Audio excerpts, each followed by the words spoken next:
পছন্দ করেন, কাউকে ভালোবাসেন, কারোর কল্যাণ চান, তখন তাকে দ্বীনের দিকে আল্লাহ রাব্বুল আলামিন আকর্ষণ করেন। কোরআনের দিকে তার আকর্ষণ হয়, সুন্নাহর দিকে আকর্ষণ হয়, আল্লাহর ইবাদতের দিকে তিনি আকৃষ্ট হন, টান অনুভব করেন।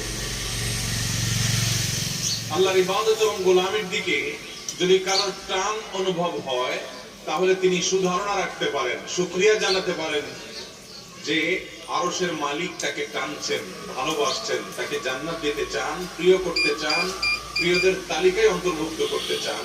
তো আমরা সেই মানুষগুলোর কাতারে, আল্লাহ রাব্বুল আলামিনের প্রিয় মানুষ, আল্লাহর পছন্দের মানুষ, আল্লাহর ভালোবাসার মানুষ, জান্নাত আল্লাহ যাদেরকে দিতে চান, সেই মানুষদের কাতারে আমরা শামিল হওয়ার আশা রাখি।